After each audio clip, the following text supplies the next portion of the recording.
मेरे सभी साथियों को आपके अपने YouTube चैनल सैर हैप्पीनेस संस्कृत एजुकेशन में पुनः हार्दिक स्वागत है, अभिनंदन।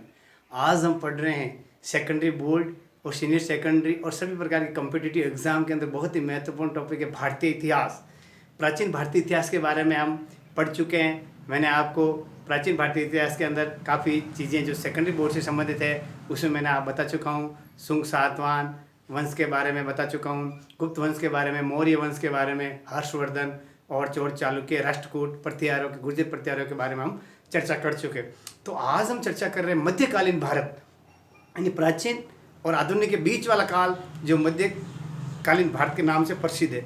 इस कालखंड में क्या क्या घटनाएं घटित हुई, क्या क्या हुआ, तो सबसे पहले मैं ले चलता हूँ आपको भारतीय इतिहास के अंदर। भारत प्राचीन काल से ही भारत को सोने की चिड़िया कहा जाता है। तो भारत के ऊपर विभिन्न प्रकार के आक्रमण हुए, यानी विदेशी आक्रांताओं ने, शक, हुन, कुषाण, ये जो विदेशी आक्रांता थे ये तो भारत में आकर के भारतीय रह गए। उसके बाद में अरब और मुस्लिम आक्रांताओं ने भी भारत के ऊपर आक्रमण किया और भारत को लूटना चाहा, लेकिन वो असफल प्रयास रहे। तो इसके बारे में आपको बताना चाहता हूँ सबसे पहले कि 636 ईस्वी में, ध्यान रखना 636 ईस्वी में समुद्री आक्रमण सबसे पहले अरबी ने किया था। ठाणे मुंबई के पास समुद्र की तरफ से सबसे पहले आक्रमण हुआ था 636 के अंदर, लेकिन भारतीय शासकों ने उन आक्रमणकारियों को असफल कर दिया था। फिर उसके बाद में मुसलमानों ने भड़ोच व सिंध पर असफल आक्रमण किए थे, वो भी सफल नहीं हो पाए थे। उसके बाद में एक चचनामा है, इतिहास की पुस्तक है। चचनामा में बताया गया कि डेबाल संघर्ष में मुदायरा जो एक अरबी था, डेबाल संघर्ष हुआ था जिसमें मुदायरा एक अरबी आक्रांता था, लेकिन वो भारतीयों से युद्ध के अंदर मारा गया था। ये चचनामा के अंदर बताया गया है। अब मैं आपको बताना चाहता हूँ महत्वपूर्ण तारीख जो हर परीक्षा में पूछी जाती है। मोहम्मद बिन कासिम और सिंध के राजा के बीच, यानी दाहिर के बीच कब संघर्ष हुआ था? 712 ईस्वी में। 712 ईस्वी में राजा दाहिर का संघर्ष किससे हुआ था? तो आपको लिखना मोहम्मद बिन कासिम से। फिर उसके बाद में राजा दाहिर से संघर्ष हुआ, लेकिन राजा दाहिर की पत्नी और उसकी बेटियों ने बहुत ही संघर्ष किया था और अपने किले को बचाया था। फिर उसके बाद में बताते हैं भारत पे ऊपर महमूद गजनवी ने बहुत आक्रमण किए थे, लूटा था। सोमनाथ मंदिर को भी लूटा था। 1040 तक खूब बार आता और लूट के वापस चला जाता था। फिर उसके बाद में अब आता है इतिहास का अगला कार्य का कालखंड जो पृथ्वीराज चौहान और मोहम्मद घोरी, उसके बारे में थोड़ी आपको चर्चा बताना चाहता हूँ। मोहम्मद घोरी ने 1191 के ऊपर में पृथ्वीराज जो अपन के दिल्ली के शासक थे, अजमेर वाले पृथ्वीराज चौहान, तो उनके और मोहम्मद घोरी के बीच में संघर्ष हुआ। इस कहानी में मैं आपको बताना चाहता हूँ कि मोहम्मद घोरी को किसने बुलाया, आमंत्रित किया। इतिहास में बताया जाता है कि जयचंद जो पृथ्वीराज की पत्नी शयंगिता का पिता था, पृथ्वीराज जी ने उसको अपहरण करके लेके आ गए थे। वो भी एक अलग कहानी है। जब हम मोहम्मद घोरी और पृथ्वीराज को विशेष पढ़ेंगे तो उस समय मैं आपको पूरा बताऊंगा। तो उसके मोहम्मद घोरी और पृथ्वीराज के बीच में ऐसे इतिहास में बताया जाता है कि 10 युद्ध हुए, 11 हुए, लेकिन दो महत्वपूर्ण, 1191 का प्रथम युद्ध और 1191 का द्वितीय युद्ध। तो प्रथम युद्ध के अंदर घोरी हार गया और वो चला गया, लेकिन दूसरे साल वापस 1192 के अंदर पृथ्वीराज चौहान और मोहम्मद घोरी के बीच में तराइन का द्वितीय युद्ध हुआ, जिसके अंदर मोहम्मद घोरी को वो बंदी बना के ले गए और वहाँ जाके उनकी हत्या कर दी गई। ऐसे बताते पृथ्वीराज चौहान और उसका दरबारी कवि था चंद्रवर्दे। तो उन्होंने वो एक दुआ भी बोला, 8 गज 8 बांस 8 गज परवान ता पर बैठा है सुल्तान मच चुके चौहान, ऐसा इतिहास में बताया जाता है। तो उन्होंने मोहम्मद घोरी को भी अपनी बाहनों से ताकत से उसको मार गिराया था और दोनों ने फिर एक दूसरे के साथ कटार से अपनी जीवन लीला समाप्त कर दी थी। तो मैं आपको बताना चाहता हूँ, जब मोहम्मद घोरी वापस शासक बना तो उसने जाते समय भारत के ऊपर दिल्ली का एक शासक बना दिया था कुतुबुद्दीन ऐबक। ध्यान रखना आप, कुतुबुद्दीन ऐबक मोहम्मद घोरी का दास था। क्या था? दास। तो इसको अपन गुलाम या दास कहते हैं। तो मोहम्मद कुतुबुद्दीन ऐबक किस वंश का था? यमीनी इल्बरी वंश। ध्यान रखना, कुतुबुद्दीन ऐबक यमीनी इल्बरी वंश का गुलाम था, यानी मोहम्मद घोरी का दास था। तो उसने दिल्ली की सत्ता मोहम्मद घोरी ने किसको सौंप दी थी? कुतुबुद्दीन ऐबक को। शाबाश। अब आता है इस कालखंड को अपन कहते हैं सल्तनत काल। तो इसको सल्तनत काल के अंदर सबसे पहले मैं आपको बता रहा हूँ गुलाम वंश। गुलाम वंश क्यों नाम पड़ा इसका? क्यों कि कुतुबुद्दीन ऐबक स्वयं एक गुलाम था, इसीलिए इस वंश को हम गुलाम वंश के नाम से भी जानते हैं। तो गुलाम वंश के प्रमुख शासकों में कुतुबुद्दीन ऐबक, उसका उत्तराधिकारी इल्तुतमिश, फिर रजिया सुल्तान और गयासुद्दीन बलबन। इनके बारे में आपको कुछ विशेष बता रहा हूँ। सबसे पहले कुतुबुद्दीन ऐबक। कुतुबुद्दीन ऐबक ने गुलाम वंश की स्थापना की और स्वयं यमीनी इल्बरी वंश का था और 1206 में ये दिल्ली का शासक बना था। इसको लाख बख्श कहा जाता है। कहा प्रश्न बन सकता है किस शासक को लाख बख्श कहा जाता है? कुतुबुद्दीन ऐबक को। क्यों कि इन्होंने बताया जाता है कि इन्होंने हमेशा दान दिए थे, यानी खूब दानी था। खूब दान देने के कारण इसको लाख बख्श कहा जाता था। और इसकी राजधानी लाहौर थी और इसके दरबार के अंदर हसन निजामी एक इतिहासकार दरबारी कवि था। और कुतुब मीनार की पहली मंजिल जो दिल्ली के अंदर कुतुब मीनार है उसके निर्माण की शुरुआत किसने करवाई थी? कुतुबुद्दीन ऐबक ने। क्योंकि एक थी कि इसके गुरु थे ख्वाजा कुतुबुद्दीन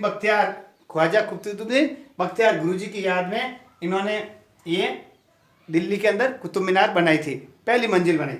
अब इनके शासनकाल के अंदर इन्होंने अपना साम्राज्य ठीक तरह से संचालित किया। और जो कहते हैं कि 1210 में चौगान पोलो का खेल खेलते हुए घोड़े से नीचे गिर गए और इनकी उसी समय मौत हो गई। अब उसके बाद में कुतुबुद्दीन ऐबक के बाद में उनका दामाद इल्तुतमिश शासक बना था। और वास्तविक संस्थापक कहा जाता है गुलाम वंश का वास्तविक संस्थापक कौन था? तो गुलाम वंश का वास्तविक संस्थापक इल्तुतमिश को माना जाता है। और ये तुर्क था। 1226 ईस्वी में इसने रणथंबोर, 1223 ईस्वी से पहले मालवा पे मिल्लादुर्ग, ग्वालियर और जालोर को इसने जीता था। 1210 से 1236 तक ये शासक रहा। और इसने क्या किया? जो एक था बताऊँ आपको, ख्वारिज़म शाह के पुत्र थे मंगबरनी। ख्वारिज़म शाह एक शासक था, उसका पुत्र मंगबरनी था। तो उसकी उन्होंने सहायता नहीं की। क्यों कि जो एक चंगेज खां था, चंगेज खां से बचने के लिए, ताकि वो चंगेज खां बहुत खुंखार क्रूर आक्रांता था, तो उससे बचने के लिए इसने ख्वारिज़म के पुत्र से सहायता नहीं की थी। फिर इसके बाद इल्तुतमिश की मृत्यु के बाद उनका पुत्र रुकनुद्दीन फिरोज शाह बना, लेकिन उसके पुत्र की भी वहाँ पे जो अमीर वर्ग थे उन्होंने उनकी हत्या कर दी थी। अब इल्तुतमिश यानी 1210 से 1236 के बाद में रजिया सुल्तान इल्तुतमिश की पुत्री, क्योंकि पुत्र को मार दिया गया था, इसकी पुत्री रजिया सुल्तान 1236 से लेकर 1240 तक दिल्ली सल्तनत काल के अंदर गुलाम वंश की शासिका रही। तो प्रश्न बन सकता है गुलाम वंश की प्रथम महिला शासिका कौन सी थी? रजिया सुल्तान। किसकी पुत्री थी? इल्तुतमिश की। और इसने देखो कुबा और कुला, कुबा और कुला क्या होता है? टोप और कोट, कोट और टोप। कुबा यानी कोट होता है, कुला यानी टोप, टोपी। इस तरह यानी वो पुरुषों की पोशाक पहन के राज दरबार में जाती थी, जिससे अमीर बहुत नाराज हो गए थे। तो इसने एक अपने अश्वशाला होता, अश्वशाला का प्रधान को क्या कहते हैं? अमीर अखूर। ध्यान रखना, अश्वशाला का प्रधान गुलाम वंश के काल में क्या कहलाता था? अमीर अखूर। उसका एक अश्वशाला का प्रधान था मलिक जमालुद्दीन याकूत। सुना अभी सीने रहने वाला था। तो उसने क्या किया? उसकी तुर्कों ने क्या कर दी? उसकी भी हत्या कर दी। फिर रजिया सुल्तान ने अल्तुनिया से विवाह कर दिया था, लेकिन वहाँ के अमीरों ने अल्तुनिया और रजिया सुल्तान दोनों की हत्या कर दी गई। उसके बाद में 1240 से 1242 तक बहराम शाह उसका उत्तराधिकारी बना। फिर बहराम शाह के बाद में 1242 से 1246 तक मसूद शाह शासक बना। और उसके बाद में 1246 से 1265 तक नसरुद्दीन शाह मुहम्मद शाह गुलाम वंश का शासक बना। उनके बाद के अंदर बहुत ही महत्वपूर्ण जो गुलाम वंश का सबसे महत्वपूर्ण शासक है गयासुद्दीन बलबन। ध्यान रखना आप, गयासुद्दीन बलबन 1265 से लेकर 1296 तक दिल्ली सल्तनत काल का सबसे महत्वपूर्ण शासक रहा। इससे संबंधित आपके प्रश्न भी बोर्ड में आ सकता है। चहलगानी, अब चहलगानी क्या है? 40 दासों का एक समूह है। किसने बनाया था? इल्तुतमिश ने। आएगा चहलगानी क्या है? इसके संस्थापक कौन है? चहलगानी 40 तुर्की दासों का एक समूह है, यानी 40 चहलगानी यानी 40 तुर्क जो थे उन दासों का एक समूह था, जिसकी स्थापना इल्तुतमिश ने अपने स्वयं और साम्राज्य और दरबार की रक्षा के लिए अमीरों से गुटबाजी को दूर करने के लिए इन्होंने इल्तुतमिश ने चहलगानी की स्थापना की थी। तो उसके अंतर्गत एक गयासुद्दीन बलबन उनमें प्रमुख था। तो फिर उसने उसका नाम गयासुद्दीन बलबन का पुराना नाम क्या था? उल्लुग खां। उल्लुग खां ही आगे चल के गयासुद्दीन बलबन के नाम से गुलाम वंश का शासक बना था।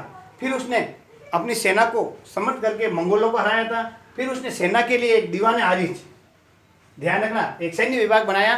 दीवान आरिज की स्थापना किसने की थी और क्या है? दीवान आरिज की स्थापना गयासुद्दीन बलबन ने की थी और ये सैन्य विभाग से संबंधित एक प्रमुख महत्वपूर्ण विभाग है। इसने सिजदा और पैबोश, सिजदा और पेबोश क्या है? कि राज दरबार में झुक करके सम्राट को प्रणाम करना और उनके पैरों को चूमना, ये सिजदा और पेबोश से संबंधित थी। और उन्होंने लो और रक्त नीति का निर्माण किया था। लो और रक्त नीति क्या है? यानी जब किसी आक्रमण में युद्ध होता तो युद्ध के अंदर पुरुषों को मार दिया जाता था और स्त्रियां और बच्चों को बंदी बना लिया जाता। ये लौ और रक्त नीति गयासुद्दीन बलबन ने अपने शासनकाल में शुरू की थी। उसके बाद में उसने एक बलबन का राजत्व का सिद्धांत बहुत महत्वपूर्ण है। बलबन का राजत्व सिद्धांत क्या है? उसने बताया कि राजा ईश्वर का प्रतिनिधि है, यानी जिस तरह राजा को ईश्वर का प्रतिनिधि माना गया, यानी सर्वसर्वा इस पृथ्वी पर ईश्वर का प्रतिरूप राजा ही है, यानी जो राजा कहेगा वही संभव, यानी ईश्वर को हूबहू रूप राजा को बनाया गया है।